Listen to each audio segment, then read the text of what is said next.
भाई साहब, सवाल इलेक्शन का नहीं है कि इलेक्शन कौन लड़ रहा है और क्यों लड़ रहा है, नहीं। सवाल यह है हमारे हॉस्पिटल कहाँ हैं, हमारा जीएमसी कहाँ है, हमारे स्कूल कहाँ हैं, हमारे कॉलेज कहाँ हैं, हमारे बच्चों की स्कॉलरशिप कहाँ है, हमारे और बुनियादी मसाइल कहाँ हैं, हमारी बिजली आज तक हमें क्यों नहीं मिल रही।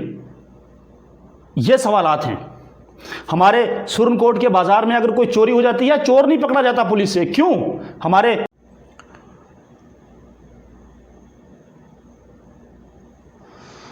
अस्सलाम वालेकुम वरहमतुल्लाहि वबरकातुहू। दोस्तों, मैं सजाद अहमद काजी और आज एक बार फिर आप तमाम दोस्तों की खिदमत में हाज़िर हूँ। जिस तरह आप जानते हैं कि मैं हमेशा अपने इस पेज से किसी न किसी मौजू पर आपसे हमेशा बातचीत करता रहता हूँ और आज एक बार फिर मैं आपकी खिदमत में हाज़िर हूँ और कुछ बातें करनी हैं। जिस तरह आप सभी हजरात जानते हैं कि मौजूदा हाल ही में हमारे सामने डीडीसी के इलेक्शन आने वाले हैं, उसी हवाले से चंद ये मेरी बातें हैं। दोस्तों, आप ये भी अच्छी तरह जानते हैं कि रियासत जम्मू कश्मीर, हालांकि वो यूटी बन चुका है, लेकिन मैं फिर भी रियासत ही कहता हूँ क्योंकि मेरी एक अपनी सोच है, मेरा एक अलग रवैया है, तो मैं उसको अभी भी रियासत ही कहता हूँ। शायद बहुत सारे दोस्त मेरी बात से इत्तेफाक न रखें। बहरहाल मैं मौजूदा हालात पर चंद बातें आपसे करना चाहता हूं, चंद सवालात भी आपसे करूंगा। मुझे उम्मीद है कि आप मेरी इन बातों के जवाब ज़रूर देंगे। दोस्तों, सबसे पहली बात मैं आपको बताऊं कि बीडीसी का जो इलेक्शन आ रहा है, इसने बहुत सारे चेहरों को बेनकाब किया, बहुत सारी चीज़ों को सामने लाया और बहुत सारे लोगों की आँखों को भी खोला। मैं जिस तरह सोच रहा था बिल्कुल वैसा ही हुआ और पिछले 2 दिनों में जो हलचल मची वो भी आपने देखी। कुछ लोग सामने आए और उन्होंने कोशिश की कि आवाम के लिए कुछ किया जाए, गरीब आवाम का जो कामकाज जो रुके हुए हैं, जिन हालात से मज़दूर पेशा लोग या दूर दराज इलाकों में रहने वाले, गांव देहात में रहने वाले जो लोग हैं, उनकी जो परेशानियां हैं उनको मंजर आम पर लाया जाए। तो इस तरह के कुछ लोग सामने आए थे, लेकिन बदकिस्मती से न जाने क्या हुआ कि उनको मौका ना मिल सका। वो सारी वारदात आपने देखी कि क्या हुआ और क्या नहीं हुआ। बहरहाल इलेक्शन पहले भी हुए, इलेक्शन बाद में भी होंगे और बहुत कुछ होगा यहाँ पर। जिस तरह आज से लगभग 3 साल पहले असम्बली को भंग किया गया और जो एक सिस्टम चल रहा था उसको ख़त्म करने की कोशिश की गई, उसमें भी मुझे लगता है कि हमारी कुछ खामियां थी। उसके बाद यहाँ पर जम्मू कश्मीर में क्या हालात बने, हमारा जो एक स्पेशल स्टेटस था, हमारी जो शिनाख्त थी, उससे हमें महरूम किया गया। बहरहाल वो एक लंबी बात है, लंबा मौजू है। और फिर यहाँ पर पंचायती इलेक्शन हुए और उसके बाद यहाँ पर बीडीसी के इलेक्शन करवाए गए और अब यहाँ पर जो है डीडीसी के इलेक्शन बहुत जल्द हमारे सामने आने वाले हैं। लेकिन इस वीडियो के हवाले से मैं अपने तमाम दोस्त अहबाब से, और जिस तरह आप जानते हैं कि मेरा ताल्लुक़ सुरनकोट से है, मैं तमाम अहलियाने सुरनकोट के जितने भी बाइज़्ज़त शहरी हैं उनसे मेरा ये सवाल है कि हम वोट तो हर बार देते हैं, इलेक्शन हर बार आते हैं, हम सिर्फ़ नेताजी की वाहवाही करते हैं, हम सिर्फ़ नेताजी के पीछे चलकर नारे लगाते हैं, हम नेताजी की गाड़ियों पर झंडे लगाते हैं, हम जिन गलियों से नेताजी गुज़रते हैं उन गलियों में झंडे लगाते हैं, चाहे वो नेताजी किसी पार्टी से हों, चाहे वो नेताजी आज़ाद हों। हम उनके तलवे चाटते हैं, उनके राहगीर बनते हैं, उन्हें तमाम तर रास्ते दिखाते हैं, रातों की जो नींदें हैं उनको हराम करते हैं, अपने बाल बच्चों को छोड़कर नेताजी के साथ चलते हैं, नेताजी को जिताने की पूरी कोशिश करते हैं। लेकिन मैं आप तमाम हजरात की जानकारी के लिए बता दूं कि बड़े अफसोस और दुख की ये बात है कि आज ये चीज़ बिल्कुल वाज़ेह हो गई कि हमारे इलाकों में, चाहे वो राजौरी हो, पुंछ हो, सुरनकोट हो, मेंढर हो, हत्ता कि पीर पंजाल की अगर मैं बात करूं तो यहाँ पर जो रिवायती सियासत है वो कामयाब है, जो सियासी राज है वो कामयाब है। कोई नया चेहरा सामने नहीं आ सकता। अगर मैं इसको जबरन इलेक्शन भी कहूं तो मुझे लगता है कुछ कम नहीं होगा। मेरा सवाल उन तमाम नौजवानों से है कि जिन्होंने इससे पहले भी इलेक्शनों में वोट दिए और जो आने वाले इस बीडीसी के इलेक्शन में वोट देंगे, उनसे मेरे चंद सवालात हैं और वो आगे सवालात उनसे करें कि जिनको वो वोट देंगे। हमने एमएलए इलेक्शन में यहाँ वोट दिया, हमने सरपंचों को वोट दिया, हमने बीडीसी को वोट दिया, अब हम डीडीसी को भी वोट देंगे। लेकिन हमने इनसे पूछना क्या है मेरे दोस्तों? मैंने और आपने इन लोगों से क्या पूछना है कि जो लोग इलेक्शन लड़ेंगे, जो कैंडिडेट बनकर हमारे सामने आ रहे हैं, उनसे हमने क्या सवाल पूछने हैं? हमने उनसे ये पूछना है कि हमारी सड़कें कहाँ हैं, हमारे स्कूल कहाँ हैं, हमारे बच्चों की एजुकेशन कहाँ है, हमारे बच्चों की तालीम सही क्यों नहीं हो पाई, हमारी जो रोड्स हैं, हमारी जो सड़कें हैं वो ठीक क्यों नहीं हुई, हमारी सड़कों की लाइटें कहाँ हैं, हमारा जो बाज़ार है, हमारी जो सिटी है, उसके जो कैमरे हैं वो कहाँ गए, उनके जो सीसीटीवी का फंड था वो कहाँ गया, हमारी गलियां आज तक सुधर क्यों नहीं पाई, हमारे जो मॉडल विलेज थे वो कहाँ गए, हमारा जो पंचायत का पैसा था वो कहाँ गया, हमारे पंचायत के अंदर जो गरीब लोगों के घर बनने थे वो कहाँ गए,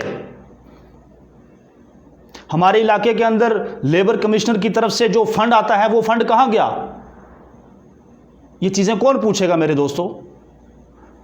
हमारी जो जिंदगियां हैं वो यहाँ तक महदूद हो चुकी हैं कि सियासत को हमने एक ख़ानदानी पेशा बना लिया है। मैं आपको खुले अल्फाजों में ये बात बता दूं, मेरा झगड़ा ना किसी खान से है, ना किसी पठान से है, ना किसी गुज्जर से है, ना किसी चौधरी से है, ना किसी कौम से है, ना किसी ज़ात से है, ना किसी मज़हब से है, ना किसी मसलक से है। किसी से मेरा कोई झगड़ा नहीं। मेरा झगड़ा हक पर है। मेरी लड़ाई अपने अवाम के लिए है। मैं अपनी अवाम के लिए बात करता हूं जब भी करता हूं। और मैं खुलकर आज इस प्लेटफॉर्म से यह सवाल पूछना चाहता हूं कि हमारे इलाकों में कोई नया चेहरा सामने क्यों नहीं आ सकता? जब भी कोई शख्स उभर कर आता है जो अवाम का हमदर्द होता है, जो अवाम का खैरख्वाह होता है, जिसके दिल के अंदर यह दर्द होता है कि मुझे अपनी अवाम के लिए कुछ करना है, उसको दबाने की कोशिश क्यों की जाती है? यह सवाल मेरा आप नौजवानों से है और नौजवानों ने उन लोगों से यह सवाल पूछना है कि जो इलेक्शन में हिस्सा लेंगे। ऐसा क्यों होता है बार बार कि हर बार सजाद काजी ही इलेक्शन क्यों लड़ेगा? कोई दूसरा क्यों नहीं लड़ सकता? किसी दूसरे को मौका क्यों नहीं दिया जा सकता? क्या किसी दूसरे का हक नहीं है? किसी दूसरे को यह हक हासिल नहीं है कि वो इलेक्शन लड़ सके, वो अपनी आवाम का जो काम है वो कर सके? जब भी हमने यहां देखा कोई भी अच्छा शख्स, चाहे वो किसी डिपार्टमेंट की बात हो, चाहे वो सियासत की बात हो, या वह कोई और मामला हो, कोई भी अच्छा शख्स उभर के सामने आया, उसको हमेशा लताड़ने की कोशिश की गई। मालूम यह हुआ कि यहां पर चलेगी तो सिर्फ खानदानी सियासत चलेगी, खानदानी राज चलेगा। हम दिल्ली को क्या रोते हैं कि मोदी हमारे ऊपर जुल्म करता है, हमारे तो अपने ही हमारे पीछे पड़ गए। मेरा फिर दोबारा यह सवाल है उन लोगों से कि जो इलेक्शन लड़ेंगे, जिन्होंने पहले भी इलेक्शन लड़े हैं, जिन्होंने पहले भी हमसे झूठे वादे किए और हमसे वोट लिए, लेकिन हमारा आज तक कोई भी चीज़ जो है वो सीधी नहीं कर पाए। हमारे स्कूल जू के तू हैं, हमारी सड़कें वैसी की वैसी हैं, हमारी बिजली का बुरा हाल है, हमारे पास पानी आज भी नहीं है। हम इतने बदबख्त लोग हैं, हम इतने बदकिस्मत लोग हैं कि रियासत जम्मू कश्मीर के अंदर जितना पानी की दौलत से अल्लाह रब्बुल इज़्ज़त ने हमें नवाजा है, शायद किसी और जगह में हो। लेकिन वजह क्या है? घरों में पानी क्यों नहीं पहुंच पा रहा? कि जो हमारे रहबर बने थे वो रहजनी में तब्दील हो गए, उन्होंने ध्यान नहीं दिया। वो इतना नहीं कर पाए कि वो डिपार्टमेंट से बात करें, लोगों को पाइपें मुहैया करवाएं। एक गरीब शख्स अपनी 150 की दिहाड़ी छोड़कर डिपार्टमेंट के चक्कर लगाता है, उसको कुछ हासिल नहीं होता। क्यों? मेरे दोस्तों, ये सवाल आपने भी पूछने हैं, ये आपका भी हक बनता है। आखिर आपने भी वोट देना है। अगर दिल्ली में, पंजाब में, हरियाणा में, किसी और दूसरी स्टेट में हाईवे पर एम्बुलेंस घूम सकती है कि अगर किसी शख्स का अचानक एक्सीडेंट हो जाए तो उसको उठाकर फ़ौरन अस्पताल पहुंचाया जाएगा, तो सुरनकोट का जो नेशनल हाईवे है जम्मू पुंछ, उस पर एम्बुलेंस क्यों नहीं मिलती हमें? एम्बुलेंस तो दूर की बात है, रात को कोई हादसा हो जाता है, हमारे अस्पतालों में डॉक्टर नहीं मिलते हैं। डॉक्टर भी छोड़ो, हॉस्पिटल में आप अगर रात को जाओगे तो गेट पर कुत्ते बैठे हुए मिलेंगे, इंसान नहीं मिलते वहां पर। ये कमजोरी किसकी है? ये कमजोरियां किसकी हैं? ये सवाल कौन पूछेगा? इन बातों को कौन याद करवाएगा? मुझे और आप, मैंने और आपने करवानी है, बाहर से तो कोई नहीं आने वाला। हमारा जो बॉर्डर का इलाका है, आप मेंढर चले जाएं, बालाकोट चले जाएं आप, या पुंछ कस्बा किरनी आप चले जाएं, उधर दिगवार आप चले जाएं, कोई हादसा हो जाता है, फायरिंग होती है, पेशेंट बहुत सीरियस होता है, उसको पुंछ हॉस्पिटल में शिफ्ट किया जाता है और वहाँ से उसको रेफ़र जम्मू किया जाता है। पुंछ से लेकर जम्मू तक रास्ते में कोई हॉस्पिटल नहीं अच्छा कि जहाँ उसका इलाज किया जाए। जम्मू पहुँचते पहुँचते उसकी मौत हो जाती है। जम्मू वाले पुंछ वालों को देखेंगे, राजौरी वालों को देखेंगे, कठुआ वालों को देखेंगे, उधमपुर वालों को देखेंगे, सांबा वालों को देखेंगे, या वो जम्मू वालों को देखेंगे। हमारा तो नंबर ही लास्ट में आता है। भाई साहब, सवाल इलेक्शन का नहीं है कि इलेक्शन कौन लड़ रहा है और क्यों लड़ रहा है, नहीं। सवाल यह है हमारे हॉस्पिटल कहाँ हैं, हमारा जीएमसी कहाँ है, हमारे स्कूल कहाँ हैं, हमारे कॉलेज कहाँ हैं, हमारे बच्चों की स्कॉलरशिप कहाँ है, हमारे और बुनियादी मसाइल कहाँ हैं, हमारी बिजली आज तक हमें क्यों नहीं मिल रही। ये सवालात हैं। हमारे सुरनकोट के बाज़ार में अगर कोई चोरी हो जाती है, चोर नहीं पकड़ा जाता पुलिस से, क्यों? हमारे आज तक जो है वहाँ पर, मुझे नहीं लगता कि आज भी वहाँ पर सीसीटीवी लगा हो। पता ही नहीं किसी को क्या होता है। ये काम किसके होते हैं? ये काम उसके होते हैं जो आवाम की जिम्मेदारी लेता है, जिसको हम वोट देते हैं। लेकिन होता क्या है, जब वो शख्स जीत जाता है और कोई शख्स अगर वहाँ चला जाए मुलाकात के लिए, तो साहब बिज़ी होते हैं, साहब किसी मीटिंग में होते हैं। और जब वही शख्स पावर से हट जाता है, अगर कोई बात याद कराई जाए, जनाब मैं क्या करूं, मैं तो पावर में नहीं हूं अभी। इन चीज़ों को मुझे और आपको इन पर गौर करना है। इलेक्शन कोई भी लड़े, मुझे किसी से कोई ज़ाती दुश्मनी नहीं है, मेरा किसी से कोई लेना देना नहीं है, मैं किसी का एजेंट नहीं हूँ, मैं किसी का वकील नहीं हूँ। लेकिन मेरे दिल में दर्द होता है, मैं अपनी आवाम के लिए बोलता हूँ। जब भी बोलता हूँ, मैं अपने जज्बात को जाहिर करता हूँ तो अपनी आवाम के लिए करता हूँ कि आज इतने साल हो गए, बाकी तो छोड़ो यार, मतलब इतना अरसा बीत गया, यहाँ पर लोग इलेक्शन लड़ रहे हैं, कुर्सियाँ संभाल रहे हैं, फंड खा रहे हैं। एक जो सुरनकोट से पुंछ तक या जो हमारा एक छोटा सा हाईवे, ये भी नहीं सीधा हो पाया। किसी गांव की एक रोड मुझे सीधी दिखा दो, कोई नाली सीधी दिखा दो, कोई सड़क दिखा दो ऐसी कि जिस पर कोई काम की ज़रूरत ना हो, एकदम फिनिश हो, वो नहीं दिखा सकते।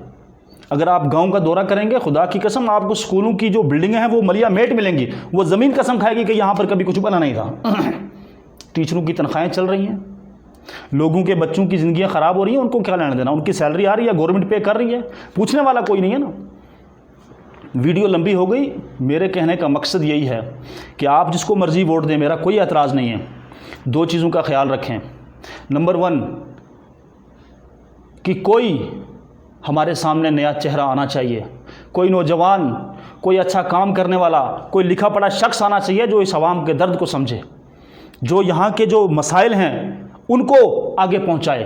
हमारे बच्चों की तालीम का मसला है, हमारे यहाँ सड़कों का मसला है, हमारे यहाँ बिजली का मसला है, हमारे यहाँ पानी का मसला है, हमारे बच्चों की स्कॉलरशिप का मसला है, हमारे टूरिज़म का मसला है, हमारे रेवेन्यू का मसला है। इन चीज़ों को कौन उजागर करेगा? ऐसे शख्स को आप तलाश करें, ऐसे शख्स को आप कामयाब करें कि जो इन सारी चीज़ों पर गौर करे, आवाम का हमदर्द हो, आवाम का ख्याल रखने वाला हो। इन चीज़ों पर मुझे और आपको गौर करना है ताकि आने वाला जो वक्त है हमारे लिए वो अच्छा साबित हो। हमें इससे पहले जितनी भी जो परेशानियां जिनका हमने सामना किया, उन परेशानियों का सामना हमें दोबारा ना करना पड़े। मैं ज़्यादा कुछ ना कहते हुए आपसे इजाज़त चाहूँगा। वीडियो लंबी हो गई और वीडियो के दौरान अगर कोई बात मेरे किसी साथी को तल्ख लगे तो मैं उससे माज़रत चाहता हूँ। इंशाअल्लाह उल अज़ीज़ बशर्ते ज़िंदगी अगली वीडियो में फिर आपसे मुलाकात होगी। मुझे अपनी दुआओं में याद रखें और अपना कीमती वक्त देने के लिए बहुत बहुत शुक्रिया। अल्लाह हाफ़िज़।